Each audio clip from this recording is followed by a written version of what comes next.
मैं डॉक्टर अर्चना श्रीवास्तव विवेचना चैनल पर आप सभी का हार्दिक अभिनंदन करती हूँ।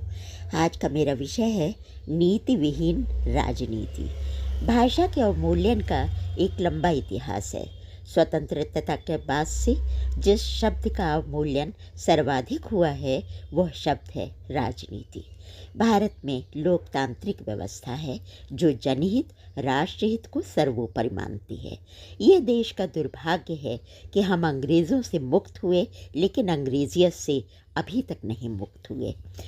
स्वतंत्रता आंदोलन 1857 से ही आरंभ हुआ था, लेकिन जिस भारतीय अंग्रेज को सत्ता सौंपी गई उसने विलासितापूर्ण जीवन जीते हुए स्वतंत्रता पाने का सारा श्रेय स्वयं लेते हुए शहीदों की लंबी परंपरा को सिरे से खारिज कर दिया और मान लिया कि राज करने का एकमात्र अधिकार उस परिवार को ही है। जिसका कद उसके कद से बढ़ने लगा उसे रास्ते से ही हटा दिया गया। राजनीति स्वार्थ नीति बन गई। जनता में आक्रोश हुआ, न्यायपालिका ने दंड दिया तो लोकतंत्र को समाप्त कर आपातकाल लगा दिया गया। क्रूरता की सारी हदें पार कर दी गई। वर्षों यहाँ की शिक्षा संस्कृत के साथ जो क्रूर मजाक किया गया उसे भला कैसे भूला जा सकता है। यहाँ तक कि इतिहास को बदलने का पाप भी उस सरकार ने किया। आज हम जो इतिहास पढ़ते हैं वो सही इतिहास नहीं है।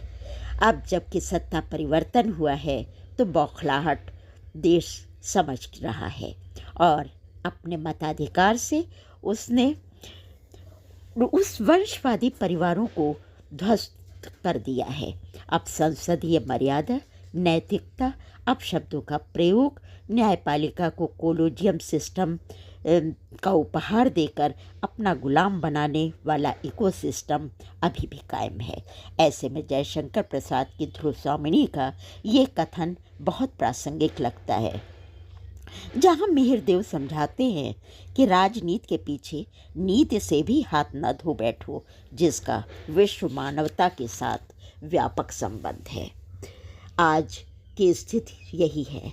जनता संसद में अपने वोटों से चुनकर सांसदों को भेजती है कि वो उनकी समस्याएं उठाएंगे, लेकिन संसद चलने नहीं दी जाती। पूरा सत्र हंगामे के भेंट चढ़ जाता है। चलती भी है तो वो मुद्दे उठाए जाते हैं जिनका देश की जनता से कोई सरोकार नहीं होता। फेक नैरेटिव विपक्ष का ब्रह्मास्त्र बन चुका है। बल्कि अब तो ये हताशा देशद्रोह में बदलती नजर आती है। सेना पर सवाल, कूटनीतिक संबंधों पर सवाल और भाषा जिस गर्त में समा रही है उसका तो आकलन करना भी व्यर्थ है। एक पक्ष तो ये कहते शर्म भी नहीं महसूस कर रहा कि देश में कैरोसिन फैला दिया गया है, बस माचिस लगाने की देर है। क्या ये किसी देश का नागरिक जो स्वयं को भावी प्रधानमंत्री मानता हो वो कह सकता है? लोकतंत्र में एक मजबूत विपक्ष जरूरी होता है सत्ता पक्ष को आईना दिखाने के लिए। लेकिन यहाँ तो उल्टी गंगा बह रही है। विपक्ष इतना कमज़ोर है कि सत्ता पक्ष उसका लाभ ही उठाता है। फिर वो कितना गलत है कितना सही जनता तो पिछले इतिहास से तौलती है ना। विपक्ष धरती पर नहीं सिर्फ सोशल मीडिया पर चुनाव लड़ता है।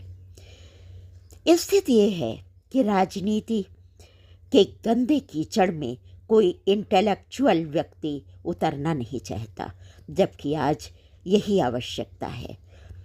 देश को बौद्धिक लोग ही चला सकते हैं, तभी देश आगे बढ़ेगा। राजनीति नहीं, अब राष्ट्रनीति को अपनाने का समय आ गया है। जो राष्ट्र हित में हो बस वही स्वीकार्य होना चाहिए। अन्यथा तुलसीदास ने जैसे लिखा था, जासु राज प्रिय प्रजा दुखारी, सो नृप अवश्य नरक अधिकारी। सही बात है कि प्रजा सुखी होगी तभी देश आगे बढ़ेगा, उन्नति करेगा। और हम जिस विश्व गुरु बनने के अधिकारी हैं वो दर्जा हम भारत को तभी दिला सकते हैं जब एक बौद्धिक वर्ग राजनीति के गंदे कीचड़ को हटाकर यहाँ कमल खिलाए। धन्यवाद। फिर मिलती हूँ किसी नए विमर्श के साथ। कमेंट बॉक्स में अपनी प्रतिक्रिया देना ना भूलिए और सुझाव भी दीजिए। धन्यवाद।